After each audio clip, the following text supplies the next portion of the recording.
గురుగారు మార్చి నెల 2025 వృశ్చిక రాశి వారి పరిస్థితి ఎలా ఉండబోతుంది? మంచి ఫలితాల కోసం వీళ్ళు ఎలాంటి రెమెడీస్ చేసుకుంటే బాగుంటుందంటారు? 2025 మార్చి నెల వృశ్చిక రాశి వాళ్లకు అర్ధాష్టమ శని వదిలేయడమే వీళ్ళకు అదృష్టంగా చెప్పొచ్చు. అంటే ఈ అర్ధాష్టమ శనిలో 4వ ఇంటి శనిలో గృహస్థానంలో ఎన్నో మార్పులు చేర్పులు ఒడిదుడుకులు పడడము లేయడము మరి నష్టాలు కష్టాలు ఇవన్నీ కూడా చూశారు. అంటే వృశ్చిక రాశికి శనిగ్రహం పరమపాప గ్రహం 4వ ఇంట. అర్ధాష్టమం అంటే అష్టమంలో అర్ధం అని అర్థం. అందుకే అర్ధాష్టమం అంటే 4వ స్థానం. ఆయన పంచమ స్థానానికి వెళ్తున్నాడు. ఈ పంచమ స్థానం అంటే మానసిక స్థానము. అంటే వీళ్ళు ఇప్పటివరకు పడి లేసినటువంటి ఈ ఒడిదుడుకులన్నీ వీళ్ళు అత్యధికమైన మెచ్యూరిటీ లెవెల్స్ సంపాదించారు. పంచమం అంటే మానసిక స్థానంలో ఇంకా అనుభవపూర్వకంగా అడుగులు వేస్తారు, ఆలోచించి అడుగులు వేస్తారు. ఈయన ఈ 4 స్థానంలో ఉన్నప్పుడు అర్ధాష్టమ శనిలో ఉన్నప్పుడు వీళ్ళకి చక్కగా కష్టాలు నష్టాలు జీవితాన్ని నేర్పించేసాడు. ఒక విధంగా చెప్పండి, వీళ్ళు ఒక విధంగా బాగా రాటు తెలిపారు శనిగ్రహం యొక్క ప్రభావంతో. పంచమంలోకి వచ్చినప్పుడు వీళ్ళు నిదానమే ప్రధానము, ఆలోచించాలి, ఆలోచించి అడుగులు వేయాలి అనేటువంటి హై మెచ్యూర్ లెవెల్స్కి వచ్చారనమాట. అదే తక్కువ ఏజ్ ఉన్నటువంటి విద్యార్థులు అయితే, నడి వయసు అంటే యువకుల్లో ఉన్న వాళ్ళైతే తొందరపడతారు. వివాహమైన వాళ్ళు 50లు 60లు 40లు దాటిన వాళ్ళు ఓపిక సంపాదిస్తారు పంచమ స్థానంలోకి శని వచ్చినప్పుడు. ఈ ఏజ్ ఫ్యాక్టర్ బట్టి కూడా గ్రహం పనిచేస్తుంది. కాబట్టి వీళ్ళు దుందుడుకు చర్యలు తీసుకుని ఈ పంచమ స్థానంలో ఉన్నటువంటి శని వల్ల యుక్త వయసులో ఉన్న వాళ్ళు విద్యార్థులు నష్టాల పాలడానికి అవకాశం ఉంది. 40లు 50లు దాటిన వాళ్ళంతా కూడా బెనిఫిట్ పొందిన అవకాశం ఉంది. ఎలాంటి బెనిఫిట్స్ అనుకోవచ్చు అంటారు? అంటే తొందరగా ఏది రాదు, ఏదైనా కానీ మనం చేయాల్సింది మనం చేస్తే మనకు రావాల్సింది మనకు వస్తుంది. మనం ఏది చేయకుండా మనం ఏదో రావాలని ఆశించడం కరెక్ట్ కాదు అనేటువంటి మెచ్యూరిటీ వస్తుంది. అంటే వాళ్ళు తొందరపడి అర్ధాష్టమ శని నష్టపోయారని అర్థం. ఆ అనుభవాన్ని తీసుకుని ఇప్పుడు ఆలోచన అనే స్థానానికి శనిగ్రహం వచ్చింది కాబట్టి ఆయన నిదానంగానే ఫలితం ఇస్తాడు. కాబట్టి ఆ మెచ్యూరిటీ లెవెల్స్ అడుగు వేస్తారు. సో డబ్బులు ఏవి ఊరికే రావు, మాయ మాటలకి మోసపోకూడదు, ఇవన్నీ ఇలాంటి మెచ్యూరిటీ అద్భుతంగా వస్తుంది. ఈ మెచ్యూరిటీ రావాలంటే ఒక శనిగ్రహం ఇవ్వాల్సిందే, ఏ గ్రహం ఇవ్వదు. పాపేని మనం అనుకుంటున్నాము, ఆయన శుభ ఫలితాన్ని కూడా ఇస్తాడు. పంచమ స్థానంలోకి వచ్చినప్పుడు అర్థమైందా బాబు, చక్కగా జీవితం అనేది ఒక అద్దం లాంటిది, చేజార్చంటే పగిలిపోతుంది అనేటువంటి విషయాన్ని తెలియజేస్తాడనమాట. కాబట్టి ఇలా ఏజ్ ఫ్యాక్టర్ బట్టి వృశ్చిక రాశి వాళ్ళకు బెనిఫిట్స్ ఉంటాయి. రాష్ట్రాధిపతి అష్టమంలో ఉన్నాడు, అష్టమంలో శత్రుస్థానంలో ఉన్నాడు అంగారకుడు. కాబట్టి ఆయన అన్కంఫర్ట్గా ఉన్నాడు. కాస్త ఆయన కంఫర్ట్ జోన్లోకి రావాలంటే ఆగస్టు వరకు టైం ఉంది. ఆగస్టు నుంచి ఆయన చక్కగా దిగ్బలాన్ని పొందే సింహరాశిలోకి వస్తాడు. అప్పటి వరకు కాస్త అటు ఇటు ఉన్నా కానీ ఆందోళన చెందాల్సిన అవసరం లేదు. ద్వితీయ పంచమాధిపతి అయినటువంటి గురువు సప్తమంలో ఉన్నాడు. సప్తమంలో ఉన్నప్పుడు ఏమి హుందాతనాన్ని ఇస్తాడు. గురువు అంటే అన్నీ తెలిసిన వాడిని అర్థము.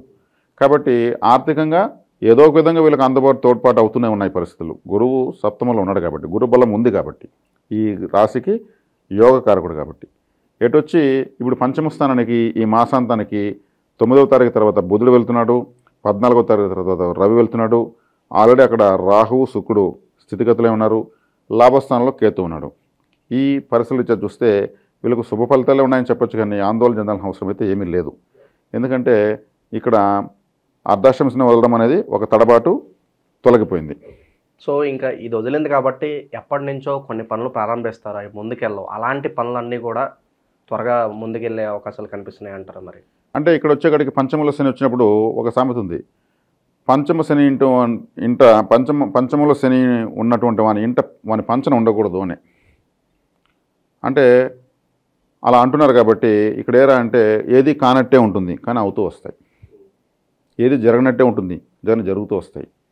గృహస్థానంలో అర్ధాష్టమ శని ఉన్నప్పుడు అన్నిటినీ ₹1 అక్కడ ₹10 ఖర్చు పెట్టిచ్చేసి అరే ₹9 నష్టపోయిన పరిస్థితి.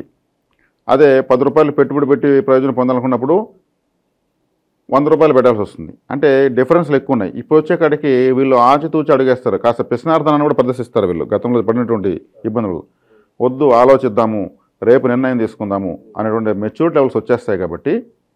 కాబట్టి వీళ్ళు అంత తొందరగా వేరే వాళ్ళకి స్పందించరు. అందుకే వాళ్ళు పంచనం పోకూడదు, వాళ్ళు ఏది వద్దంటున్నారు ఏది కాదంటున్నారు, ఆలోచిస్తామంటున్నారు, చెప్తామంటున్నారు, వాయిదాలు పెడుతున్నారు. అంటే అనుభవపూర్వకంగా వీళ్ళు తీసుకునే నిర్ణయాలు కాబట్టి నష్టాలు తక్కువే ఉంటాయి, లేదంటే కూడా ఉండవు.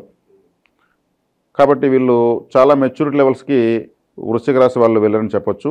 మరీ చిన్నపిల్లలు అయితే వాళ్ళ యొక్క శుభ ఫలితాలు వాళ్ళ తల్లిదండ్రులకు ఉంటాయి. ఓకే, మరి ఇంకా వ్యాపారస్తుల పరిస్థితి ఏంటి? ఎలాంటి వ్యాపారాలు లాభదాయకం అంటారు? ఎలాంటి వ్యాపారం లాభదాయకం అంటే వీళ్ళకు లాభస్థానాధిపతి పంచమంలోకి వెళ్ళాడు, లాభస్థానంలో కేతు ఉన్నాడు. ఆధ్యాత్మికమైనటువంటి అంటే పూజా స్టోర్సు, యోగా సెంటర్సు, లేదు ఏదైనా ఆలయానికి సమీపంలో వీళ్ళు ఏదైనా వ్యాపారం ప్రారంభించుకున్నా, అంటే అందరూ పూజా స్టోర్లు అందరూ యోగా సెంటర్లు పెట్టరు కదా, ఆ పూజ యోగా ఆలయము అనేటువంటి బలం ఎక్కువ ఉంది కాబట్టి తత్సంబంధమైనటువంటి వీళ్ళు చేయగలను వీళ్ళ టాలెంట్ ఉన్నటువంటి వ్యాపారం ఏదైనా సరే ఆలయాలకు సమీపంలో, ఆధ్యాత్మిక క్షేత్రాలకు సమీపంలో, ఆశ్రమాలకు సమీపంలో, ధ్యాన మందిరాలకు సమీపంలో వీళ్ళు ఏదైనా ఎక్కువ వ్యాపారాలు ప్లాన్ చేసుకోగలిగితే లాభాలు చేకూరుతాయి. లాభంలో కేతు ఉన్నాడు కాబట్టి మోక్షకారకుడు. అలాగే ఆర్థిక స్థితిగతులు, అలాగే ఆరోగ్యం ఎలా ఉండబోతుంది గురుగారు? ఆరోగ్యము కాస్త కన్ఫ్యూజ్గానే ఉంది. ఆరోగ్యానికి సంబంధించినటువంటి స్థానమైనటువంటి 6వ స్థానాధిపతి అంగారకుడు లగ్న షష్టాధిపతి అష్టమంలో ఉన్నాడు. ఆయన కొంచెం శత్రు స్థానంలో ఉన్నాడు. శత్రువు కూడా కాస్త బలం పెంచుకుంటున్నాడు కాబట్టి ఆరోగ్య విషయంలో వీళ్ళు కొంచెం వైద్య సేవ అవసరం పడుతుంది. కానీ వీళ్ళు వ్యక్తిగత జాతకంలో బలం బాగుంటే చిన్నపాటి వైద్యంతో దాన్ని అధిగమించడానికి అవకాశం ఎక్కువ. ఓకే, ఇక భూమికి సంబంధించిన వ్యవహారాలు ఎలా ఉండబోతున్నాయి? భూ సంబంధ వ్యవహారాలు కాస్త వీళ్ళు ఆగస్టు వరకు కొంచెం ఆచితూచి అడుగులు వేయడమే వీళ్ళకు సర్వత్రా శ్రేయోదాయకంగా ఉంటుంది. ఇక విద్యార్థుల పరిస్థితి, విదేశీయానాలు ఇవన్నీ కూడా సఫలీకృతం అవుతాయి అంటారా? విదేశీయానాలకు వీళ్ళు వెళితే మళ్ళీ తిరుక్కుని వచ్చేస్తారు. స్థిరంగా ఆడ ఉండేదానికి పెద్దగా ప్రయత్నించరు. ఏదైనా టూరిజం లాగా వెళ్ళి రావచ్చు. పుణ్యక్షేత్ర సందర్శన బాగుంటుంది వీళ్ళకు. మనకు హిమాలయాలు వెళ్ళి రావాలని మన ఇది వేసవికాలం వస్తుంది కదా, చార్ధామ్ యాత్రలు, హిమాలయ యాత్రలు అంతా కూడా ఎక్కువ వేసవికాలంలో జరుగుతాయి. కాబట్టి ఇటువంటివి ప్లాన్ చేసుకుంటే చక్కగా వీళ్ళు సంతోషాన్ని పొందవచ్చు. విదేశీ ప్రయాణాలు తీసుకుంటే మాత్రం వెళ్తారు, వచ్చేస్తారు. ఇక శుభకార్యాలు జరగడానికి ఆస్కారం కనిపిస్తుందా, లేదంటే ఇంకాస్త టైం పట్టే అవకాశం ఏమైనా కనిపిస్తుంది? శుభకార్యాలు ప్రస్తుతానికి నిర్ణయం తీసుకోవడం కన్నా కాస్త టైం తీసుకోవడం ఉత్తమంగా ఉంటుంది. విద్యార్థులకైతే లాభదాయకంగా ఉంది. ఈ పరీక్షల మాసాలు వస్తున్నాయి కాబట్టి పరీక్షల్లో వీలైతే విజయాలు సాధిస్తారు. ఎందుకంటే హై మెచ్యూర్డ్గా ఎగ్జామ్ రాస్తారు వీళ్ళు. ఎందుకంటే లాభము అనేటువంటి స్థానంలో కేతు ఉన్నాడు. కేతు అంటే మోక్షకారకుడు. ఏదో ఒకటి రాద్దామని రాయకుండా మనకు తెలిసింది రాద్దాం, తెలియంది వదిలేద్దాం అనే విధంగా వదిలేస్తారు తప్పితే ఏది పడితే అది రాయరు. మెచ్యూర్డ్గా వెళ్ళి ఎగ్జామ్ రాయడానికి అవకాశం ఉంది. మంచి ఫలితాలే వస్తాయి. ఇక చివరగా నిరుద్యోగుల పరిస్థితి ఏంటంటారు? మరి నిరుద్యోగుల పరిస్థితి అంటే 6వ స్థానాధిపతి అష్టమంలో ఉన్నాడు. వీళ్ళు ప్రయత్నాలు ఎక్కువగా చేసుకోవాల్సి వస్తుంది. రానంత మాత్రాన కొన్ని ప్రయత్నాలకు అవకాశాలు రానంత మాత్రాన బాధపడాల్సిన అవసరం ఏం లేదు. కాస్త ఆలస్యంగా వచ్చినా కానీ వీళ్ళకు వీళ్ళ సామర్థ్యం తగినటువంటి వృత్తి ఉద్యోగాలే సెట్ అవుతాయి. కాస్త లేట్ అవుతుంది అంతే, దానికి బాధపడాల్సిన అవసరం లేదు. గురుగారు, ఇంకా బెటర్ రిజల్ట్స్ కోసం ఈ రాశి వారికి మంచి పరిహారాలు ఏమైనా ఉంటే తెలియజేయండి. మంచి పరిహారాలు తీసుకుంటే వృశ్చిక రాశి అంటేనే కాలపురుషునికి జెనెటికల్ ఆర్గాన్స్. మన ఇంట్లో బాత్రూమ్ అంటేనే వృశ్చిక రాశి. మన జెనెటికల్ ఆర్గాన్స్ ఎక్కడున్నాయంటే వృశ్చిక రాశిని అర్థము. అంటే మనకు ఇది ఆసుపత్రిని కూడా సూచిస్తుంది. కాబట్టి ఎక్కువగా వీళ్ళు హాస్పిటల్కి సేవ చేయడం వల్ల, హాస్పిటల్కి ఎలా సేవ చేయగలము?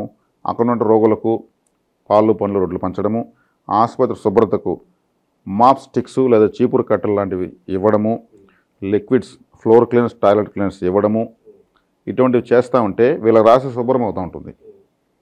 అనురాధ నక్షత్రం ఉంటేనే మనకు జెనెటికల్ ఆర్గాన్స్. ఆ నక్షత్రానికి అధిపతి శనేశ్వరుడు పంచమలోడు అంటే అదృష్ట స్థానంలో ఉన్నాడు. ఎప్పుడైతే మనం ఆసుపత్రికి సేవ చేస్తామో, లేదా అంబులెన్స్ డ్రైవర్స్కి ఆసుపత్రికి సేవ చేస్తారు కదా, వాళ్ళకి ఏదైనా ఇయర్ ఫోన్స్ తీసేయడము, ఇటువంటి కార్యక్రమాలు వృశ్చిక రాశి వాళ్ళు చేస్తూ కానీ వస్తే విశేషంగా యోగిస్తుంది. ఎన్ని తడబాట్లు ఉన్నా కానీ వీళ్ళకి అవకాశాలు అందిపుచ్చుకుంటారు. మార్చి నెలలో వృశ్చిక రాశి వారికి ఎలా ఉండబోతుంది అనేది మీ మాటలో చాలా చక్కగా వివరించారు గురుగారు. ధన్యవాదాలు.